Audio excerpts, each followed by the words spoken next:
I would like to introduce Professor Pallavi. Professor Pallavi Bhardwaj specializes in smart power electronics, green energy optimization, and transportation electrification. Her research interest broadly includes smart power electronics and renewable energy integration. Her lab works on design, modeling, and optimization for renewable power conservation system, multi-energy carriers, and storage systems with a vision towards smart and low carbon energy ecosystem. I would like to call Professor Pallavi onto stage to bless us with this fabulous session. All right, thank you so much. So let me try and understand what's my audience today. It's a small echo coming from here. I hope it's all good.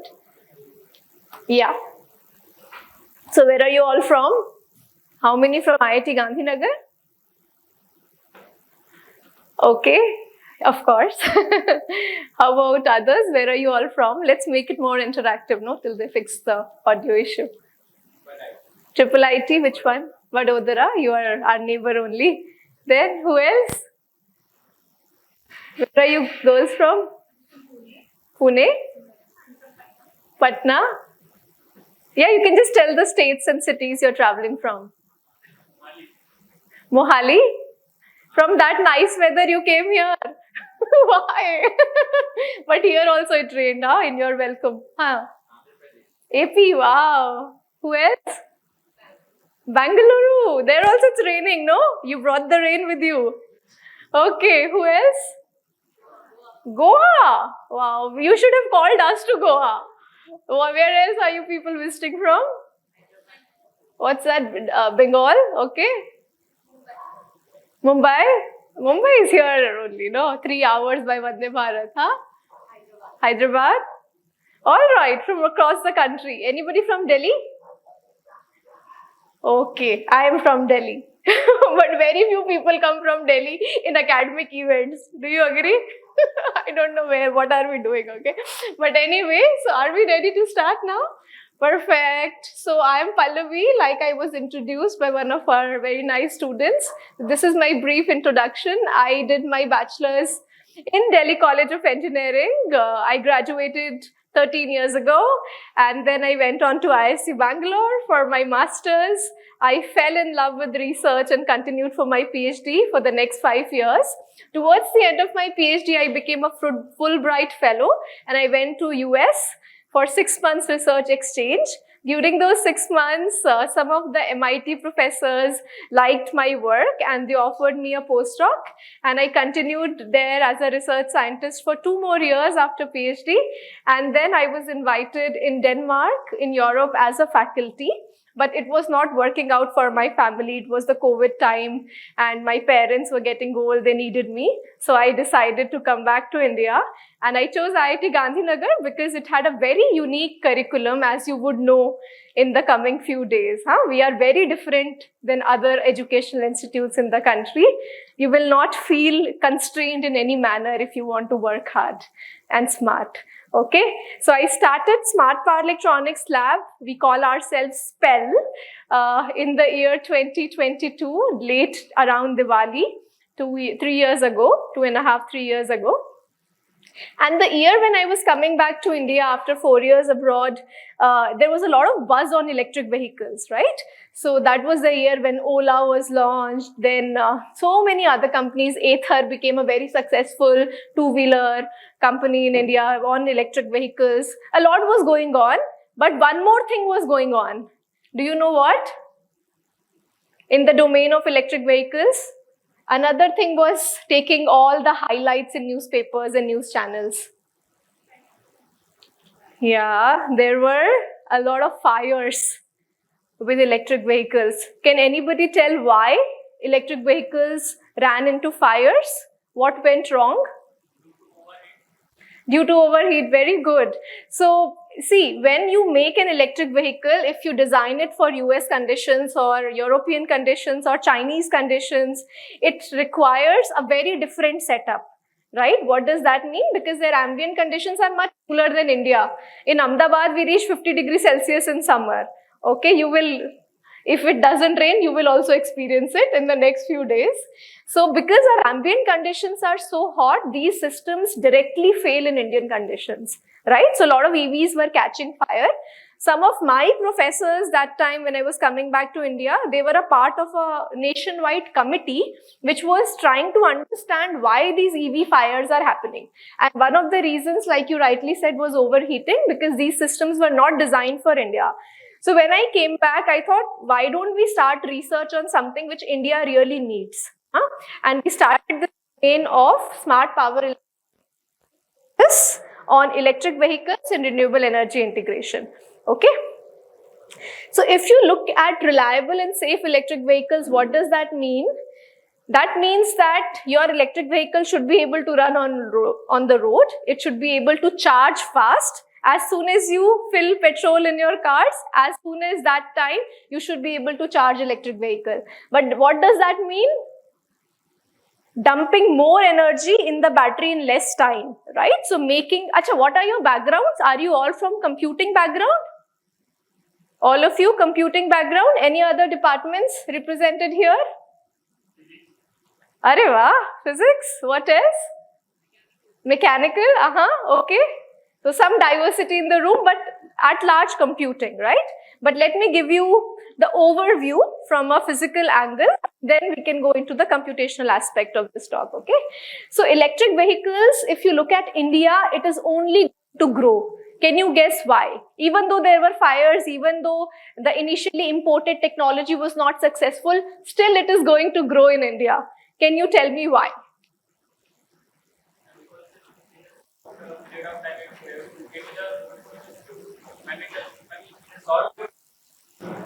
Yeah.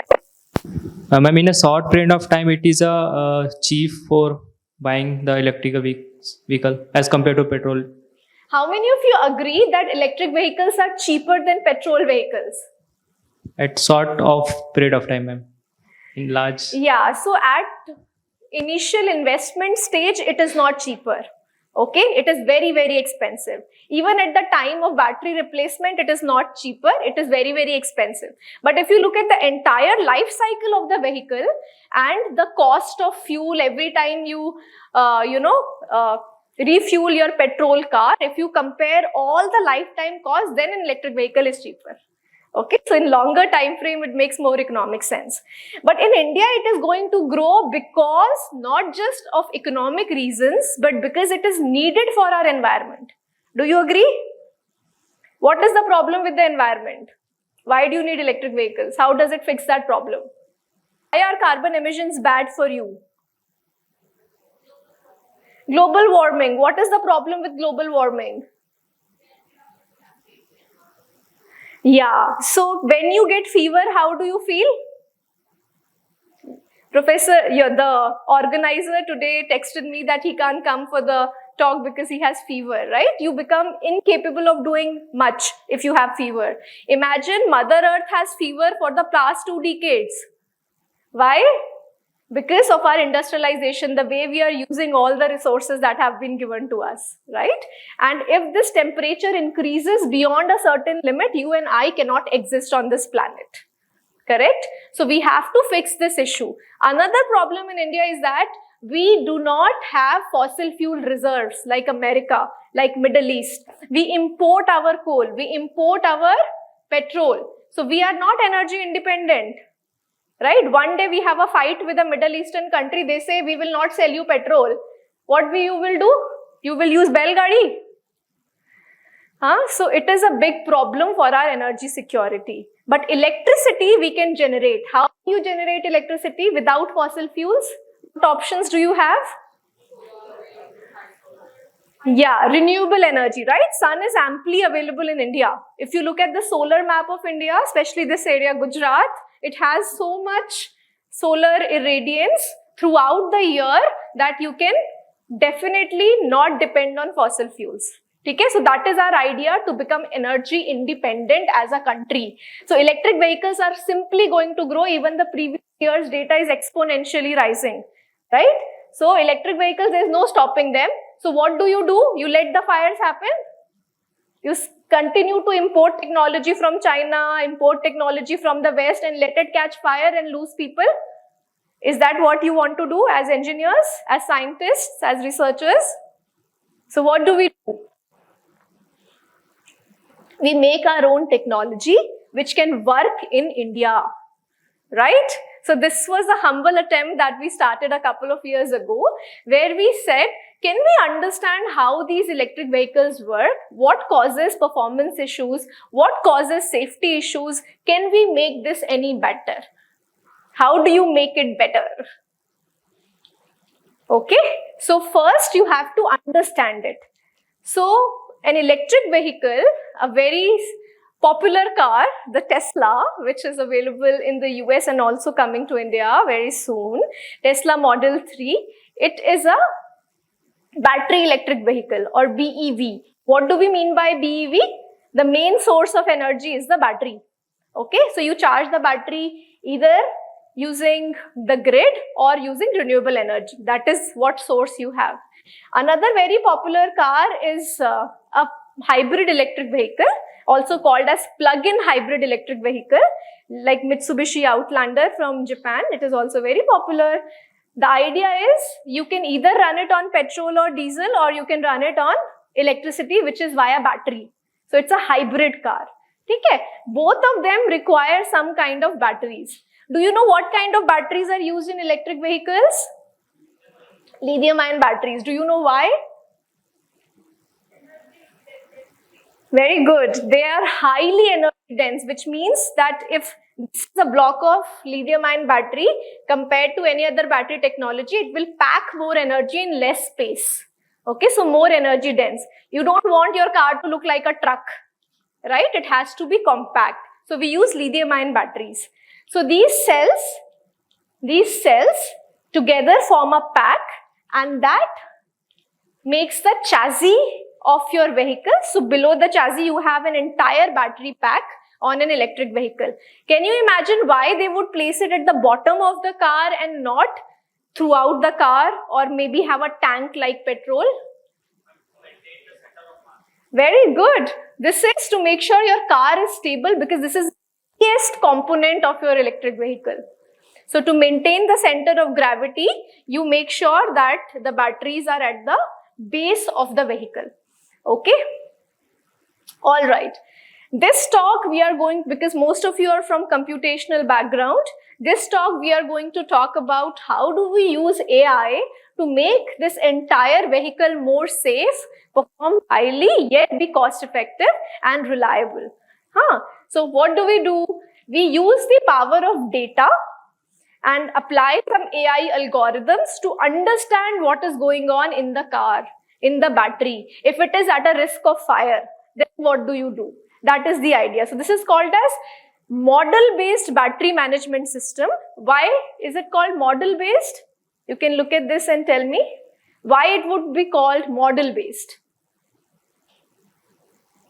Yeah, because you're modeling the battery, right? You're using the data, understanding what is happening inside. Just like you, I look at you and I understand this person is understanding, maybe that person is not understanding, right? By your facial expressions, I can find out whether you are with me or not, right? Similarly, by looking at the data of the battery, the terminal characteristics, you can find out what's going on inside it. That is the idea, okay? So there are always two ways of dealing with a physical system. One is the physical modeling, which is based on differential equations, etc. The other, which is a very popular domain, the theme of this workshop also, AI for social good, that is using the power of data. So which one shall we choose? What do you think? Physical or data-driven model? Why? Because you are here for AI workshop. Why should we use the data-driven model?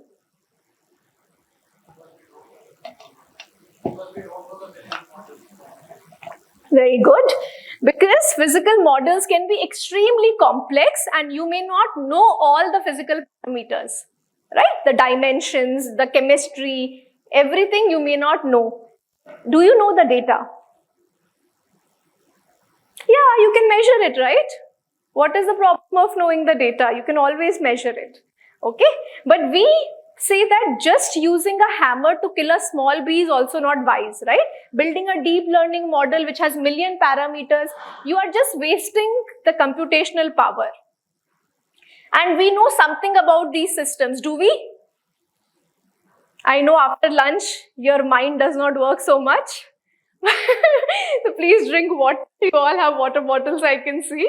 If you feel a little sleepy, shake yourself a little bit and pay attention. What do we know about these systems? What do we know about batteries? Do we know anything about them, or they are black box for us? Or you're doing water delivery service? This is called water for social good. Okay, yeah. Is the battery a black box, or do we know something about these batteries?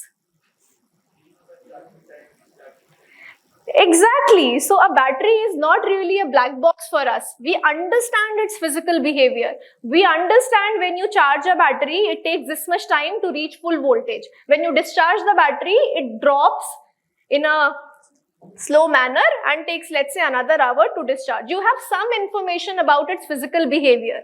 It is not a black box for you. So can you combine the best of both worlds? Can you use some physical understanding and some data-driven algorithms together to bridge the gap and model the battery? Okay, so this physics-informed machine learning is becoming very popular across different domains. Our idea was, can we apply this to our battery electric vehicles? Okay.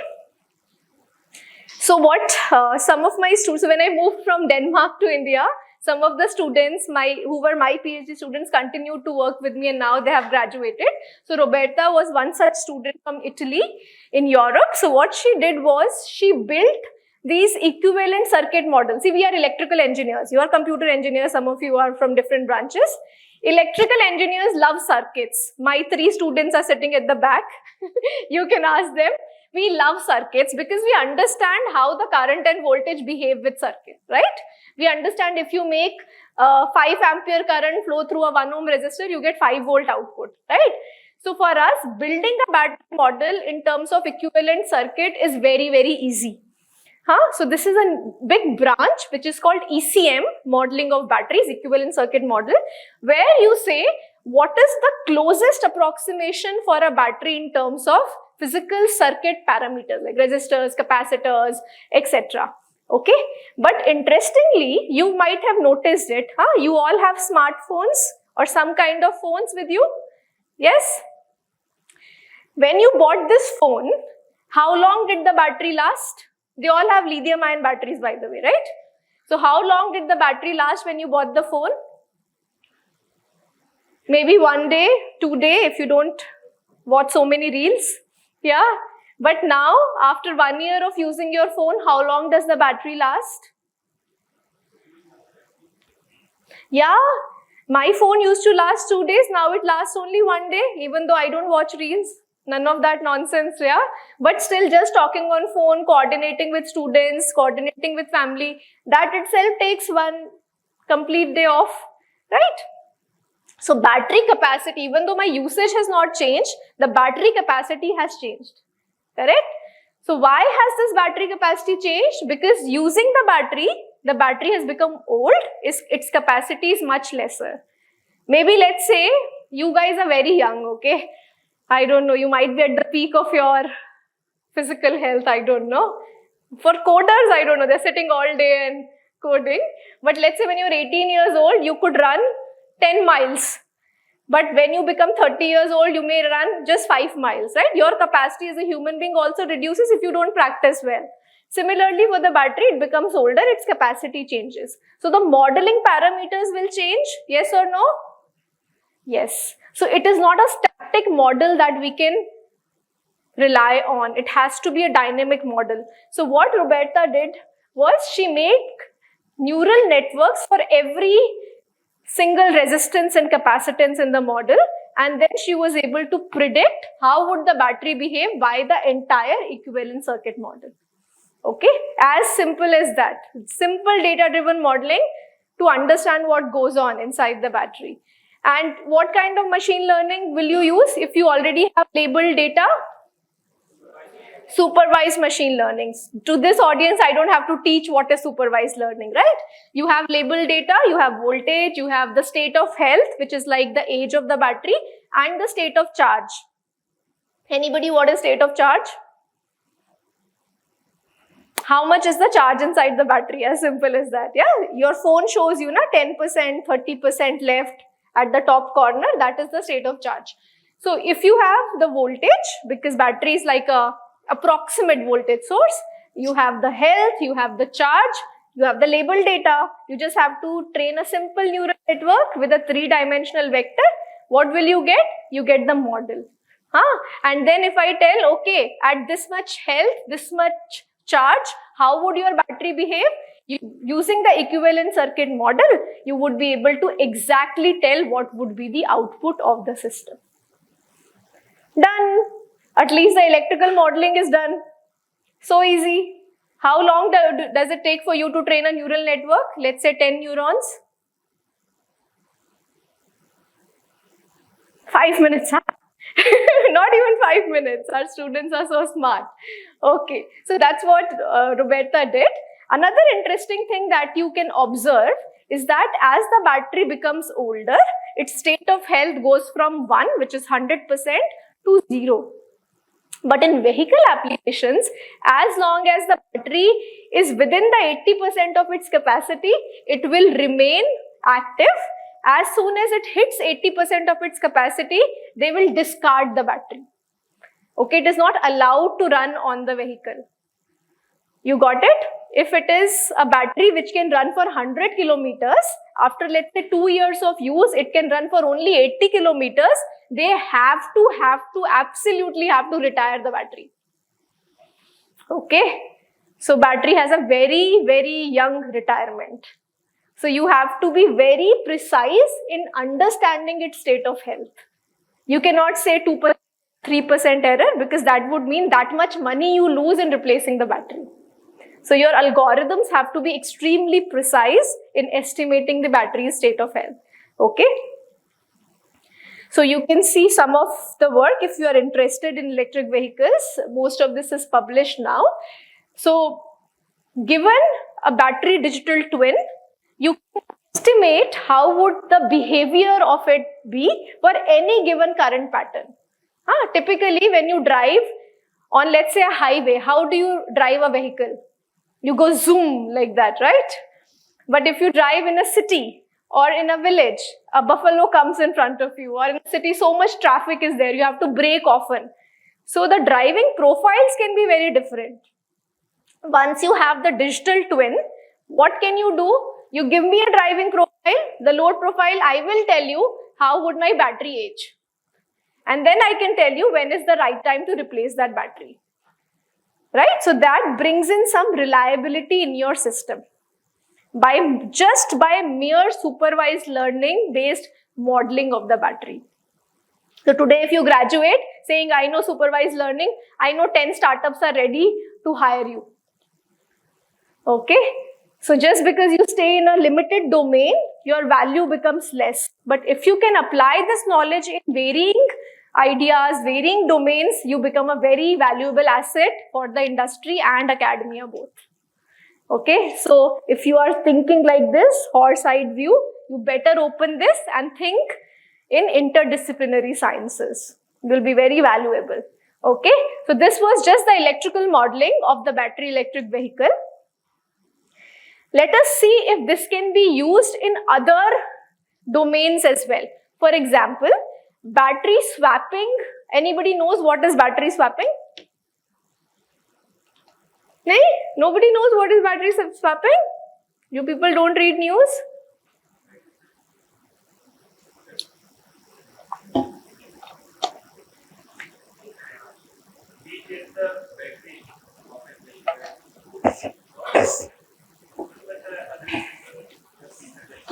Yeah, you just swap the batteries, exactly. So see, what is the problem with electric vehicle charging today? What's the problem? EV charging? Time, hai na? So if you charge at home, that's called level 1 charging. It takes 6 to 8 hours, correct? If not more. If you charge on a commercial shop, how much time does it take? Maybe a couple of hours. But that also seems too much for you, right? So battery swapping came as an alternative where they say you bring a vehicle with a charged battery, which discharged battery, sorry, and we keep a charged battery at the station and we just swap it for you. So replacing a charged battery with an uncharged battery. That's called swapping. But there is a big concern why this is not becoming a commercial success in India. Can you guess why? Why? It is so convenient, na? Just go to a shop, exchange batteries and come back home. But it is not happening so much. In very few domains like e-rickshaws and all, it is happening. But in commercial vehicles, like you are not doing it for your cars, right? Can you tell me why?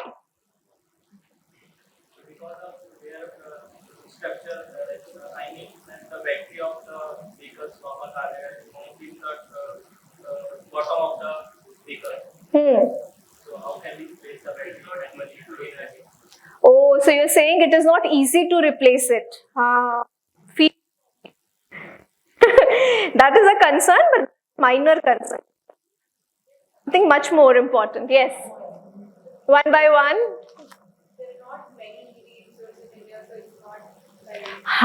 So scale is a problem. It is not become financially viable, another constraint, but again a minor issue. There's a much bigger issue. Yes. And the owner of car might be believing that I replace the battery in exchange of a older battery. This very good. You are thinking like a true Indian.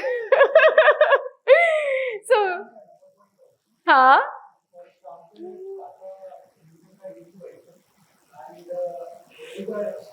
exchange happens, so it really happens that technology that Tata is using, they get handled so by other companies.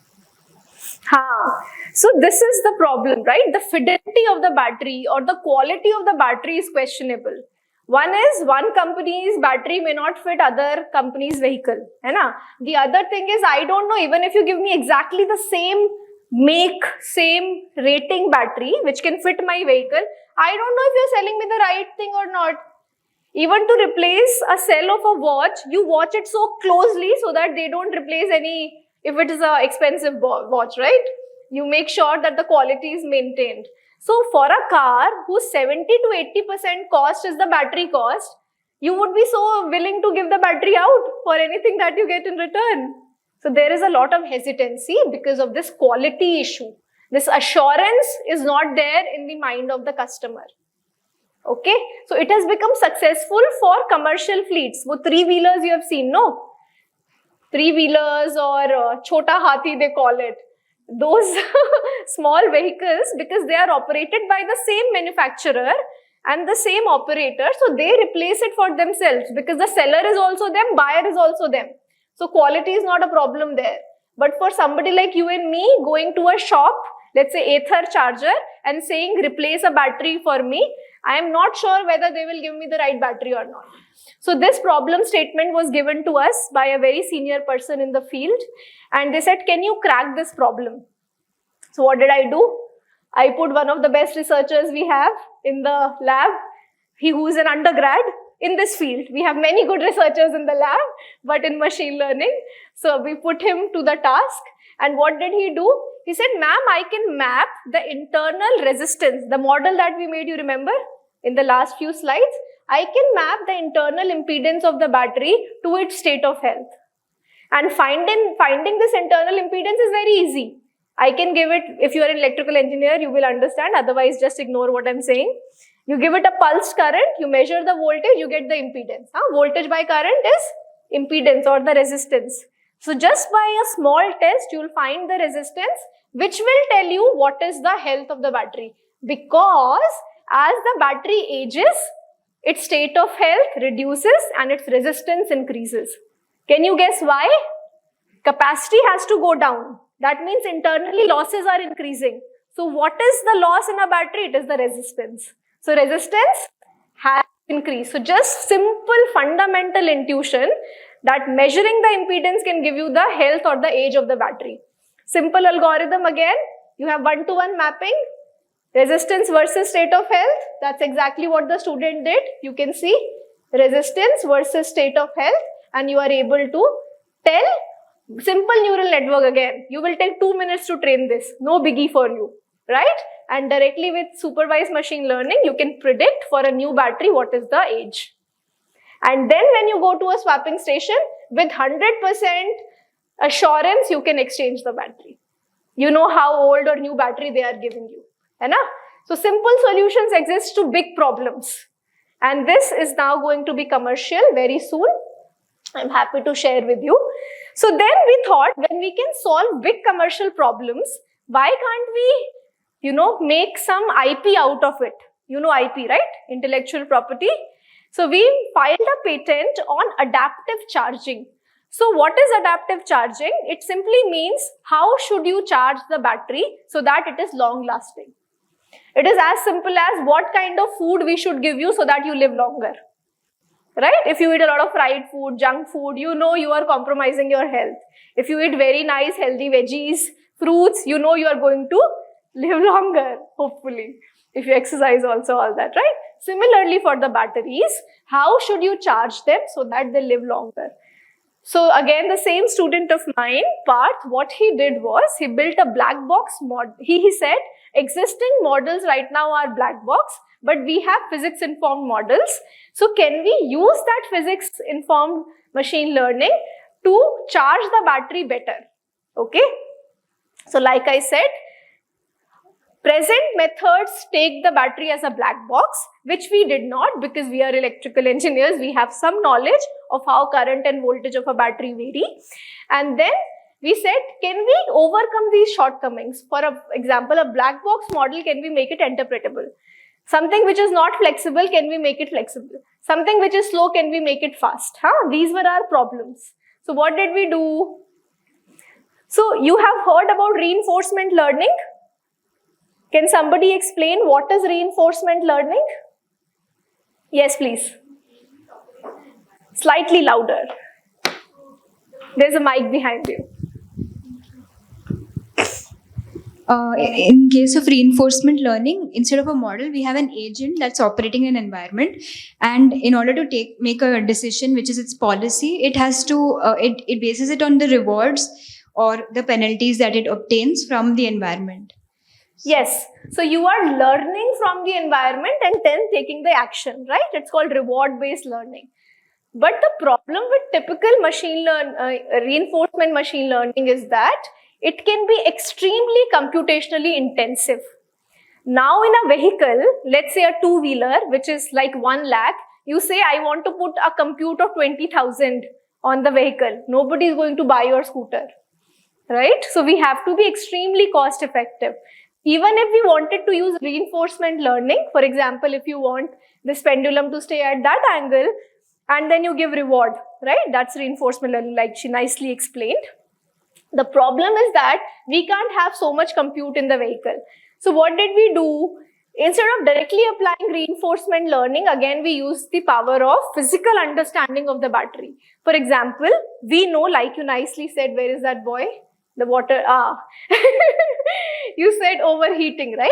So we know when the battery's temperature is increasing, battery is not happy, correct? It is about to catch fire.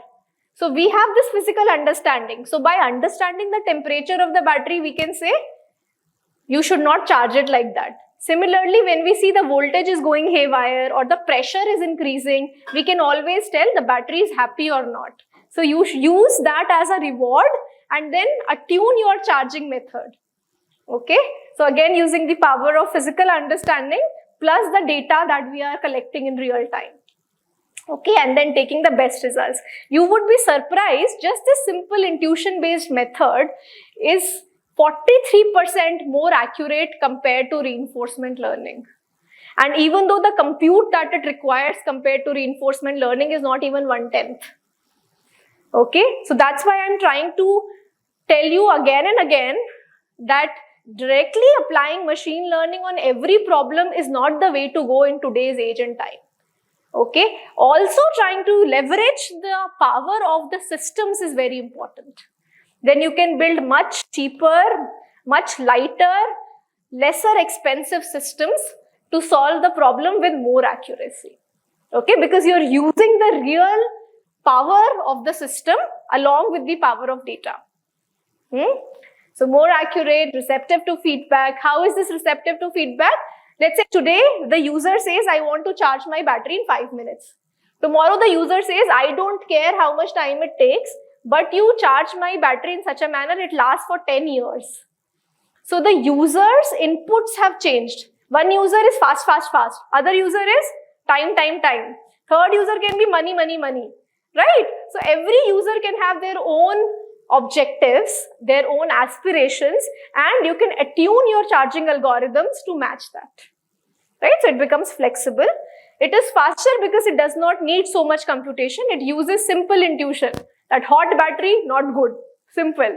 Right? So if it crosses a threshold, it's a linear relationship in terms of reward. You don't need to find a state estimation with Kalman filter, etc. Right? So it is much inexpensive. So we have solved 3 problems. Adaptive to user feedback, not a black box. Secondly, data driven. So therefore, if today we have no lithium ion batteries supplied to India, and lithium also we found recently in Kashmir, Ladakh, etc. But it is possible. But Congo has cobalt, which is an important aspect of these battery chemistry. Let's say China says, I have controlled the whole cobalt from Congo and we can't import it anymore. Then what we will do tomorrow? We will have to find alternative chemistries, right? Now fuel cells, hydrogen-based fuel cells are coming up in a big way. But our whole method is not a waste if the chemistry changes. What we need to do? Train it on the new data of the new chemistry, as simple as that. So the method is still as potent as it was for the lithium-ion batteries. So that is the power of data-driven aspect of this model, because you can retrain it for the new data that you have collected for the new chemistry of the battery or whatever fuel cell. And then because it takes the domain knowledge, it is much more efficient, much more lighter, much more safer to use. And interpretable. Interpretability is a big issue now with machine learning. What is this problem of interpretation? Anybody?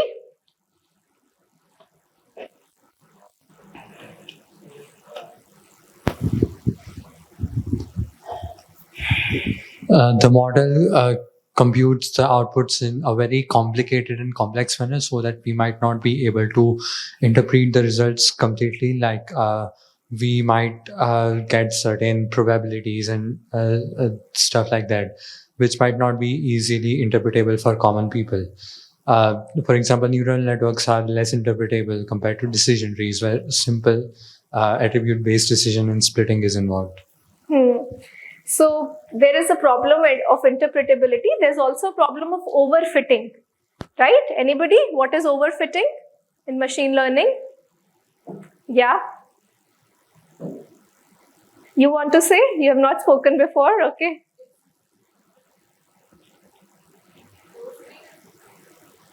Overfitting is just when the model is so used to the training data that it doesn't perform well on test data which it hasn't seen before. Exactly. You know, when the field of machine learning became very popular 10 years ago, so you know now there have been summers and winters of AI. What are these summers and winters? I'm giving my throat some rest. What are these summers and winters, anybody? For AI? Go ahead. Some of you nodded your heads. No? Okay, summer. Oh yeah, go ahead.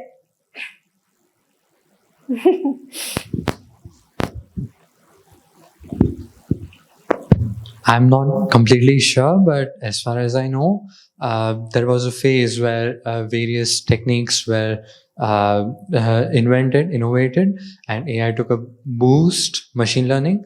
But there was a phase where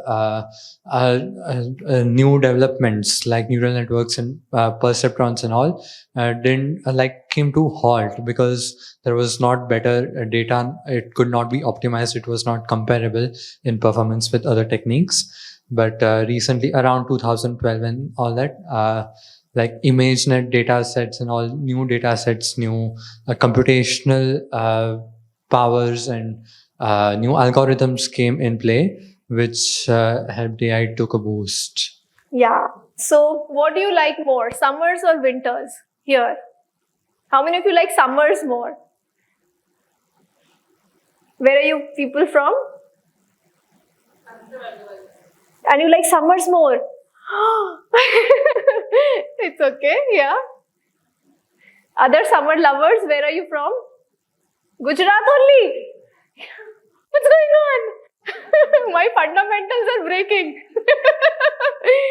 Okay, so like you, in the West, people like summers because winters are deadly.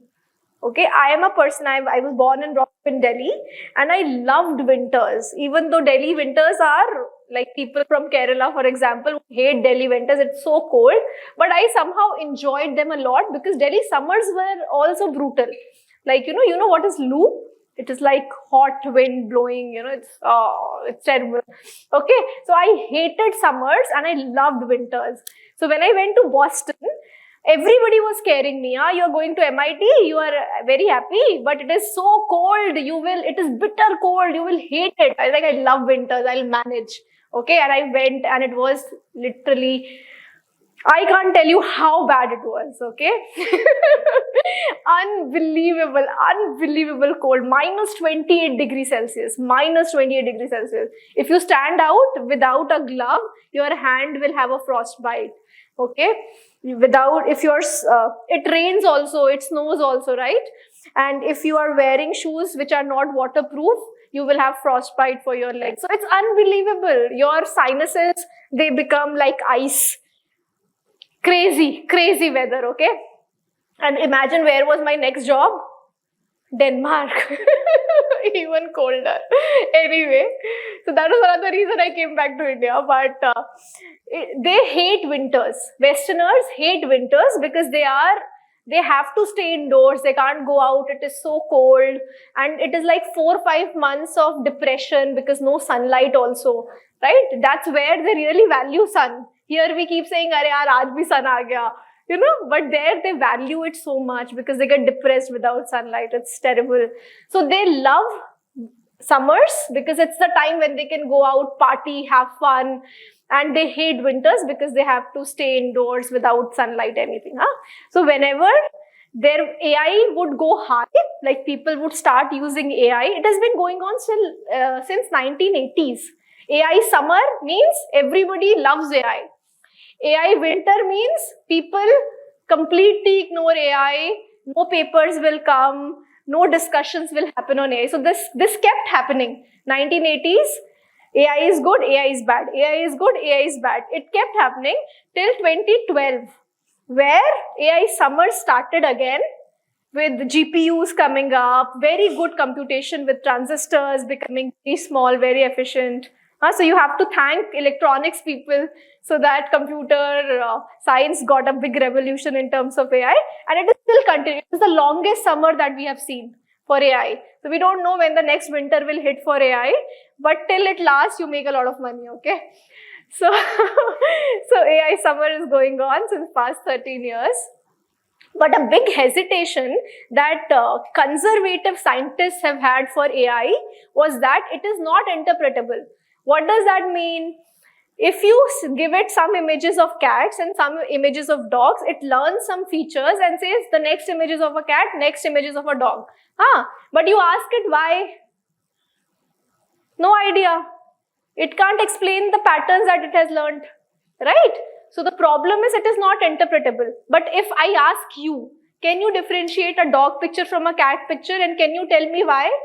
You can tell, no. The cat has this whiskers, the dog is kind of goofy, cute, big eyes. So you can say, but your deep learning algorithm cannot say. So it is not interpretable. That was a big problem that divided the people in loving AI and hating AI. Okay. Another problem was overfitting, which means garbage in, garbage out. If you have good data, you have a good model. But if you have a very narrow data, the next time you predict something, it is of no value because you have not trained it on extensive data conditions, right? So overfitting on the training data and testing data, no use. These two problems made AI haters in our community. So when we adopted AI for electrical engineering for this EV work that I'm showcasing today, we had to make sure to be accepted in our own community, it is both interpretable and it is not a overfitting kind of a problem. So those things were very important for us to be accepted in our own electrical engineering community, because we have more conservative scientists than you people have. Okay, but anyhow, we were able to overcome it, and I'm happy to report to you that last work was in fact now a patent application already filed last December, and it, like I said, it is interpretable, it is open to feedback from users, it uses physics-based rewards, so it is very computationally light, etc. Okay. The next thing that we started exploring, because we got so much success early on, we developed adaptive charger, we made battery swapping possible. But one more problem with battery swapping was that resistance calculation that I told you, right? You need to find resistance to tell whether the battery is good or bad. That requires something called as EIS. Anybody? EIS? Yeah, it is. Okay, more of an electrical or a chemical term. It's electrical impedance spectroscopy, which means it requires a dedicated network analyzer which can give some signals of current or voltage, and you can measure the other corresponding signal and find impedance. Can you guess the cost of this system?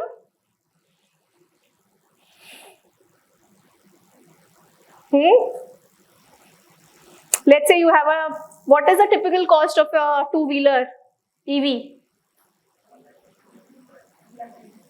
What's that? Yeah, right, around that amount. This EIS costs 30 lakhs. Let's say you have 30 customers coming in your swapping station, EV charging station. You have 30 lakhs of equipment standing there, and together those 30 customers have invested 30 lakhs in their vehicle. Right? So it doesn't make any financial sense. So we had to find a solution which will also be financially viable for these small startups who are just starting an EV company. EV charging station, EV swapping station. So then we thought, can we have a better way of capacity prediction? So like we already discussed, fast charging can kill the battery, so you need swapping. But the problem is that you require trust from both sides, so that you know you are giving the right battery and taking the right battery. So this swapping issue, like I said, it requires very expensive instrumentation. It may need a lot of time or a lot of historical data, which you may not have. Abhi kisi ko pucho that, do you have yesterday's data? How much time you charged? They will say, yes, yesterday I charged for 30 minutes or 1 hour. You ask them, okay, how much did you charge your battery last year? They will not remember. Historical data, it is a cost. If they put a data logger on their system, it's a 1 lakh rupee instrument. 1 lakh rupees ka to scooter hai. Abhi 1 lakh rupees ka ek aur instrument kaun lagayega apne scooter pe, right? So it is a big issue in terms of computational time, cost and money. So to solve this issue, we thought, can we have very light data, maybe 2 minutes, 1 minute, 2 seconds, 10 seconds, whatever is the minimum feasible data that we need for capacity estimation, and then we don't need any historical data. Okay, and no expensive instrumentation also. So that's what we did.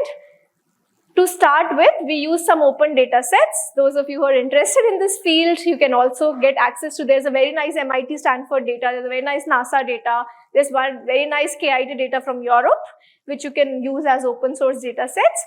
And they use different kinds of aging, like profile aging, continuous aging, different kinds of aging at different temperatures. Why temperature is important? Why temperature is important?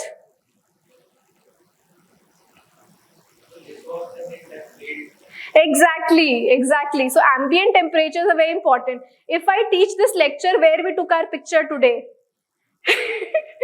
half of you would not even survive, right? The heat. Some of you like summer, so you may survive, but I will not survive. So ambient temperatures matters for us. Similar is the case for batteries. So if you keep them in hot weather, they last lesser and so on. So ambient temperatures are important. And then the charging and the discharging rate is important. At what current do you charge the battery? At what current do you load the battery? That is also important. Okay, so this is the data set that was used. And then typical parameters that you are all aware of. What is R2 score? What does R2 score tell us?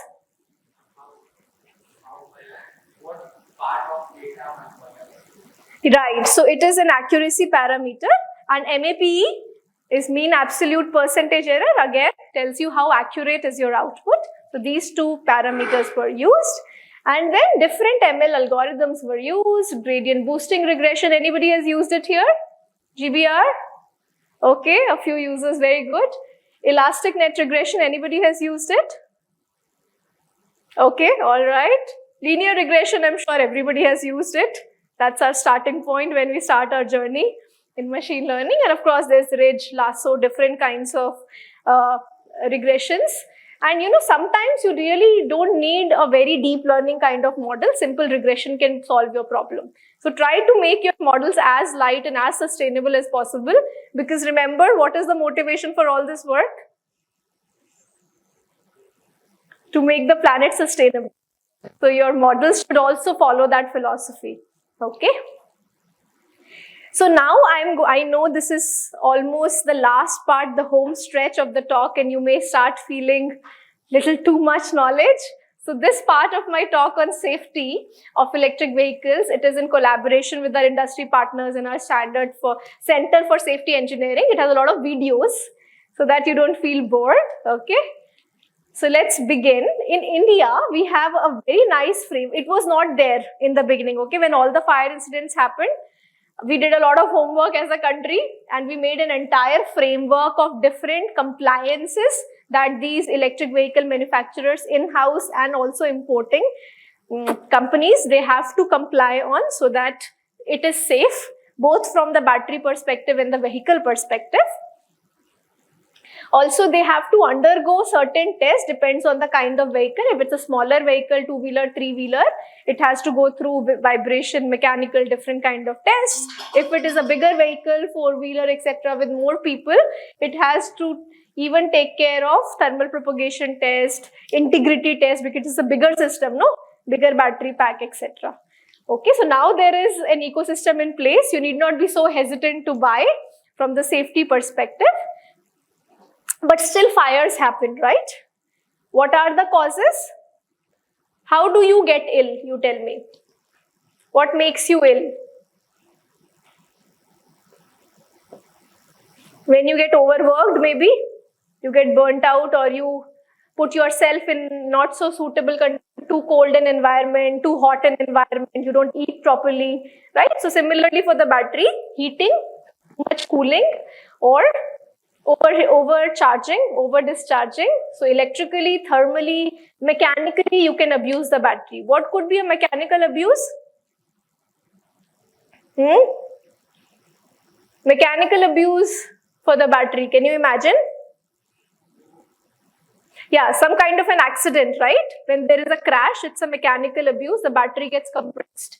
So, or a nail penetration, something short circuits inside the battery, causing some kind of a heat generation, which loops in. It's like a vicious circle.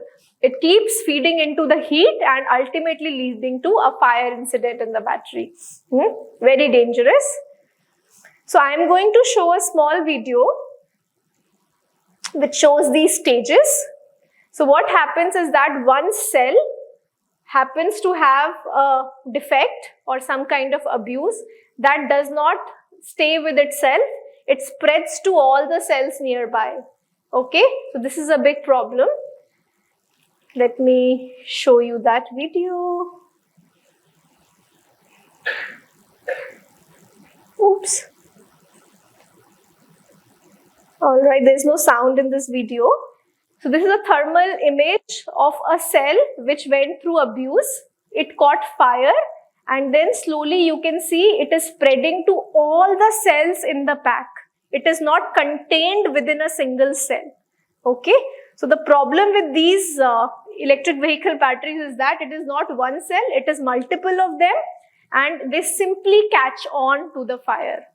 So it is not that if you have defect in one cell, it will stay with it. It will burn the whole vehicle because it simply spreads. Okay. All right. Let's get back.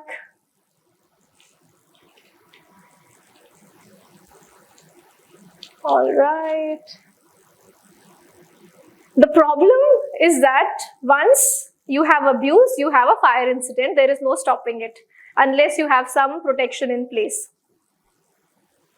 What was that? Okay. All right. So the problem with lithium ion battery fires is that they are not any fire that you can classify as class A, class B, class C. You know what is A kind of fire? For paper, for trash, those kind of fires, okay? And then there is B for liquids, and there is one for metals, there is so many, cooking media, etc.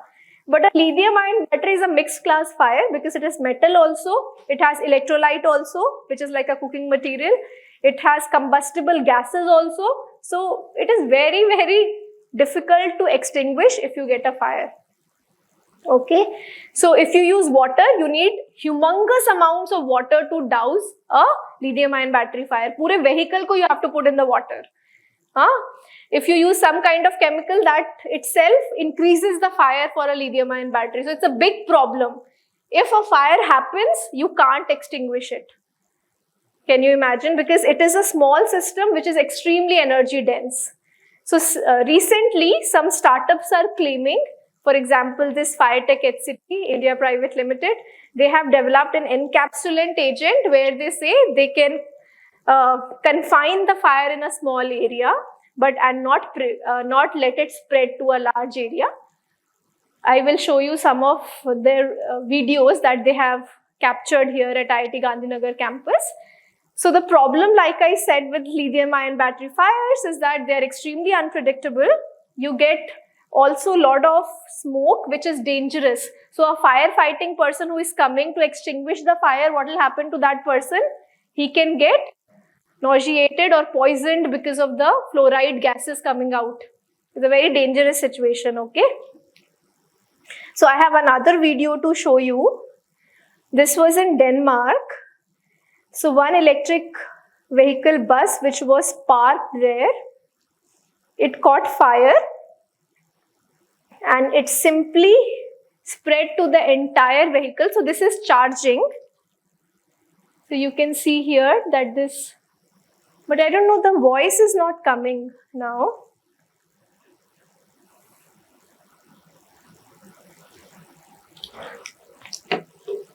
Ideally there should be voice.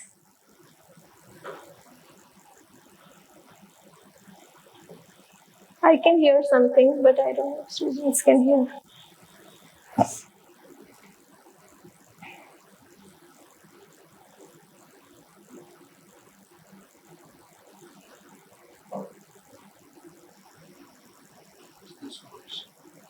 What's that?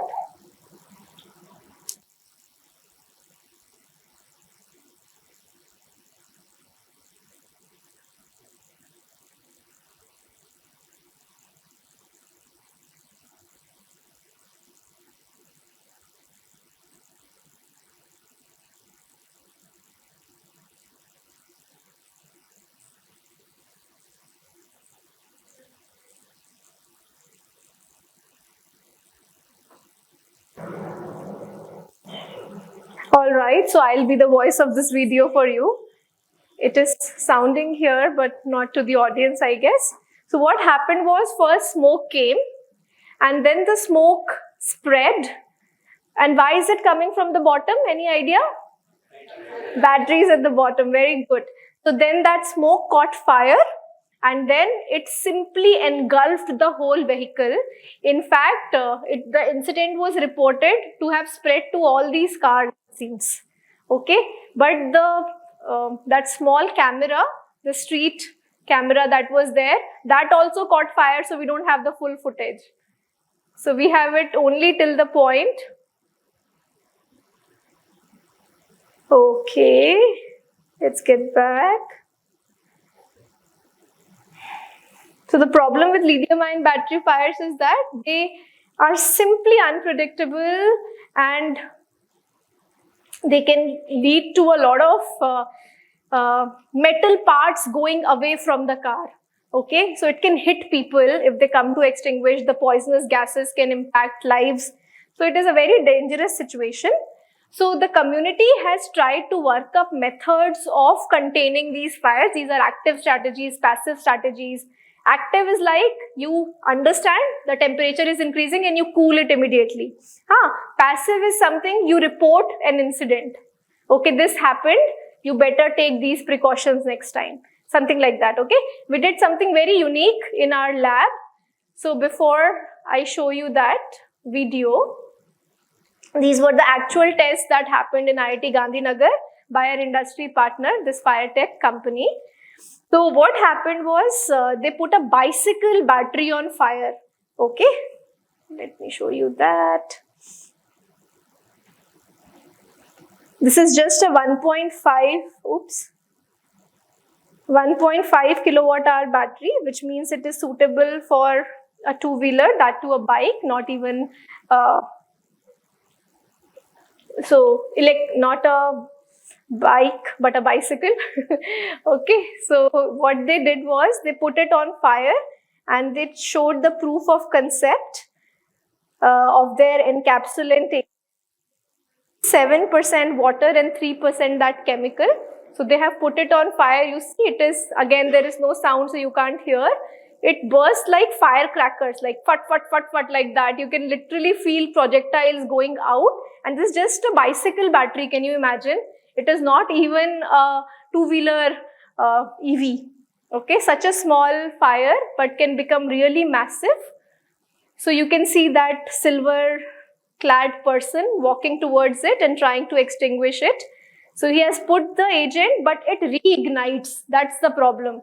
So you would think that by fully extinguishing the fire, you are safe. But after some time, as you will see in this video, it will reignite itself. Okay. So even though he is overcompensating, he is putting so much extinguisher on it, still you will see in some time, it catches fire again. These were real tests that were conducted not far away from this hall in our fire engineering research laboratory. See, that small flame has come back. So the problem with these EV battery fires is that they keep recurring even though you have extinguished the fire. Because some energy is trapped in the cell. Okay. So again, this person, you can see he has to come and extinguish it. This time he is hoping it is fully gone. And again, he's putting a lot more than what is required just to keep it safe. So to be noted is that it is not a trivial thing to deal with, especially because of the scale. This is just a bicycle battery. Imagine what will happen to a car battery. Okay, so too much to contain so much energy in that little space because they're extremely energy dense. Their pro has become a con for the firefighting industry.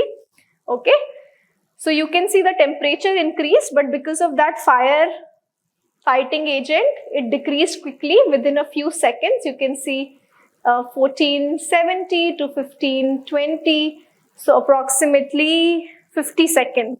So about a minute's time they took to extinguish that, like reduce the temperature, but the problem is that it reignites. To be very honest with you, there is more work going on.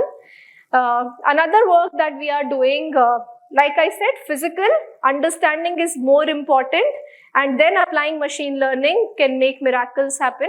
So what we are doing now in our research group is we are starting a study on understanding if we can early detect these fire incidents. So as you saw in that Denmark video, before the fire broke, the smoke came out. And there was 2-3 minutes gap between the fire and that smoke. So if you can detect the composition of the smoke, because there's always gas in the environment, right? There is oxygen, there's nitrogen. What else is there in our environment? What's that? CO2 and many other small quantities of gases. So you don't have to confuse with those gases, right? So if you have some sensor, you need to know exactly what will come out so you can give an early warning and isolate your vehicle. So these studies have happened which say what are the composition of volatile organic compounds, which are the first things that come out before a fire can happen. So we are doing this study, understanding the composition with our colleagues in the chemistry department. And then our core expertise comes which says, okay, now we know that a fire can happen. Can we use the battery management system to safeguard it? What is the role of the battery management system? To keep the battery safe and reliable, right? So we avoid any kind of abuse, but if it happens, then we prevent any kind of fire. That is the idea, okay? So we do some temperature measurement also. Again, we use a data-driven method for predicting the temperature. The idea of using the data-driven method again is the same motivation. It is chemistry agnostic, can work in any kind of battery. It can also be adaptive if the battery becomes older, because the data will continue to show you the symptoms. Okay. So the problem, like I said, with batteries is that once they age, then you can clearly see the outputs don't match so well. But if you have uniform sampling of data with a nice shuffling of new and old batteries data, then your outputs are very good. But can you get access to this data? This end of life data? You have a new car. How do you know what will happen to its end of life? Right? So getting this kind of data is not practical. So you have to have an uncertainty aware machine learning. That's what we have come up with, which says that when there is data, high accuracy, when there is no data, the variance of your results would be higher. So you have to be honest about it. And using Bayesian or some kind of ensemble methods, you can tackle this problem. We use conformal prediction, which can give you mathematical guarantee of having accurate output. And fortunately for us, we were able to get this within 1 degree Celsius of delta T. If I tell you my temperature is 40 degrees plus minus 1, it still makes sense, right? I know the battery can catch fire at 70 degrees. So I will not operate it if it tells me, the algorithm tells me it is 69 plus minus 1, right? I would immediately cool it down or isolate the battery, etc. So 1 degree Celsius of variance is fine for me, right? So conformal prediction helped us a lot compared to other methods. And also when there is more variance in the data, for example, it is a pulsed kind of a profile compared to a continuous current profile, we saw better performance for this uncertainty aware machine learning. Okay, so whenever the data is not reliable, you don't have to worry. You can always use some kind of Bayesian or ensemble machine learning method like conformal prediction. Another interesting case study that some of my students did. So see, these BTech students are very creative. Okay, so these two girls who worked with me last semester, they made a nice app which can tell you what battery to work with under a certain condition. If you live in Gujarat or if you live in Ladakh, what would be the best battery for your vehicle or your house? Okay, so they made this app called Tempest. It is based on LSTM. Can you guess why they used LSTM? LSTM is best for time series data, and this is a time series data, right? How the temperature varies with time if you use the battery, right? So that's what they did. They used again voltage, current, temperature, which is very typically available in a battery management system in a car, and using that simple data, they were able to predict which battery would give you the best temperature performance under a given loading condition. Okay, so they made this app, you can try it on. It can tell you what battery is good. It can also tell you if you give it 3-4 chemistries, out of these chemistries as per your availability, which will work best for you. So you can try out this app they made. Another very interesting project that another couple of BTech students did with me last semester. They made a multimodal battery safety system, which is also a part of another big project that is there in the lab. So this work is trying to understand what kind of abuse the battery goes through and not let it to go to a fire explosion incident. Before that only you safeguard the battery by noting down what is happening inside. Okay. So they made microcontroller based system, very, very light edge computing. They have coded on it just by looking at the temperature thresholds, smoke threshold, pressure threshold, voltage threshold. They can tell if a fire incident can happen. Can you imagine why pressure? Because before it catches fire, its pressure increases. The gases inside swell up. That makes the battery ready to be burst. So pressure also changes, okay? So temperature, pressure, voltage, etc. they measure, and using this simple architecture, they were able to, this was their toy showcase. At the end of semester, they have a small electric truck which has lithium-ion battery, and they made this setup where you can see, I don't know if I have time to show you the video. Maybe if I have, I'll show you at the end. Yeah, after the conclusion, I'll show you that video also. Okay, so the idea was to prevent a fire incident from happening. And how did we do that? We measured simple voltage, current, these parameters which are already available in your car BMS, and using some intelligent data-driven modules, we were able to predict and safeguard the battery if a condition arose. So nothing that you can't do from a ML perspective, but you need to have domain knowledge to make all of this very, very successful. Okay, so I think we have a little bit of time. Okay, these are some of the outputs that came out from this work. And I can also tell you that our lab definitely works on electric vehicles, but we also work on hydrogen, which is with defense, DRDO. We work power electronics converters for hydrogen-based energy systems. We work on solar photovoltaic interfaces for homes and also grid.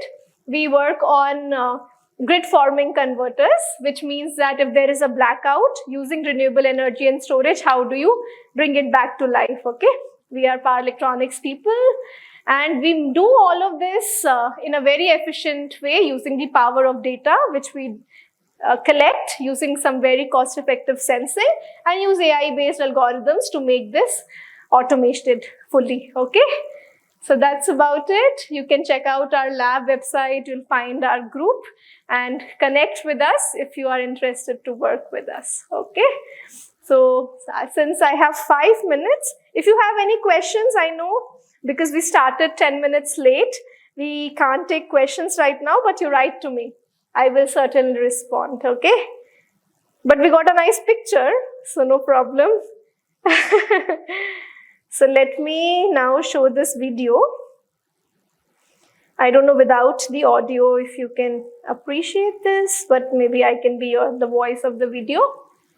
So this is actually these students recording it in their hostel. You will see them sitting in their pajamas in the background and showcasing what's going on. So maybe I'll tell you what they are showcasing. So this is the first microcontroller, which is measuring all the information through the sensors. You can see there is a buzzer also, which can give a safety signal, evacuate, evacuate, evacuate, like that. You can't hear it, unfortunately.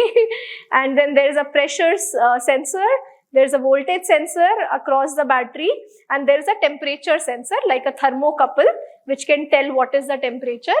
Once that information comes to the microcontroller, it is displayed here. You can see temperature is so much, voltage is so much, pressure is so much, smoke is so much. Smoke is measured in terms of ppm. Okay, parts per million. And once, yeah, you can see that here. Pressure, temperature, smoke and voltage, they measure all the 4 quantities and they take it to the microcontroller. If any of these cross a threshold or together they cross a threshold, then what happens is that the buzzer gets on, giving safety signals to the users to evacuate the car, or give a warning signal to isolate the battery if a fire incident is not yet happened, okay? So you can see they have innovative ways of creating fire incident. They have a small candle which they use to burn a paper and create a smoke and then that they measure. So all these things. See, they have a small candle in their hostel using which they have created smoke, and they will bring it next to the sensor and the buzzer will go. So artificially creating problems to safeguard the battery. Then they heat a small screwdriver. All that they show. Okay, but I think I have showcased what they have done. It's a longer video and you can't hear, so it doesn't make much sense. So maybe I'll take 3 questions for the 3 minutes that we have left. Okay, please ask if you have any question. Yes, can we pass on the mics? Yes, the boy in black there.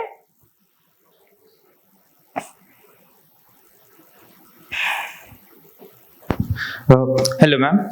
As you mentioned, lithium-ion batteries are more energy dense than other batteries. But as far as I know, silicon-carbon batteries are more energy dense than lithium-ion batteries. Then why aren't we using those batteries? Right. When does a technology become successful? What are the important drivers to take a technology to the market? What do you think? Ma'am, I know about smartphones, so Yeah, you can say based on smartphones. ma'am, like recently, smartphones have started using silicon carbon batteries, and they offer a larger battery capacity than lithium-ion batteries. And that's why I'm asking, why aren't we using Right. batteries? So I'm asking a more broader question, right? For a technology to be successful, it has to be economically viable also, right? So you have to mass produce those batteries to make sure that their costs come down, and then they can become equally cost effective as the present technology. So even though we get a brilliant technology in the lab, which we do more often than not, for it to go to the market, it has to cross many barriers, right? All right. Yes. Ma'am, I have one Apna doubt. mic leke chalo. He's kept one with him. Yeah. I have one doubt. Ma'am, basically the main challenges is to maintain the temperature of battery, right? So, ma'am, why we not use the technique like in the heavy GPUs that deploy on the water-like liquids? Oh, we do, my dear. For example, the very successful Tesla cars have liquid cooling. Okay. In fact, now high density power electronics have metal cooling. So we are working on those things, but the problem is that sometimes when eventualities happen, even that cannot help. Because if there is a short circuit, the amount of heat generated is so high compared to the amount of heat that the liquid coolant can take away, leading to a thermal runaway. Yeah, but we do that. It is already happening. Good question. Thank you. Next. Yeah. Hello, ma'am. Ma'am, in case of higher power, we need a large battery size. So, ma'am, in coming future, how it will be managed in two-wheelers? So, how can we optimize the battery size for two-wheelers for Right. larger kilometers? Yeah, very interesting thought indeed. So what is happening in India nowadays is that people got really mad. Did you see those angry videos where people are, breaking their own scooters in front of the Ola showroom and stuff like that? Why did that happen? Because when they got the battery replacement bill, it was extremely expensive, right? And who buys a two-wheeler? Somebody who is not really, they have constraints. So they don't want to spend so much in just replacing the battery. So what happened in India was NMC, being more energy dense battery, was initially used in vehicles. Then it got replaced with LFP chemistry. LFP chemistry has much more number of cycle life. That means it will be replaced much later. Even though it is less energy dense, it takes more space. But what is driving the market again, like you nicely asked, what is driving the market? People don't want to replace the battery so quick. So even though it takes more space, that technology became more viable to the market because it offsets the cost for the users. So it's a mixed game, my dear. It is not a simple problem to crack. Economics, mileage, at the same time, reliability. LFP also happens to have more temperature tolerance. So it is safer also. So that's why it became more popular, even though it takes more space. So many things go into this soup. It is not very easy to make. Yeah. I think we are on top of the hour. Organizers have to tell me if I have to stop or take questions. That's all. You can write to us if you have any questions, or my 3 research scholars are at the back. They are very wise. You can ask him after the lecture. Okay, Ram, Gupteshwar and Shahrukh are here. All right.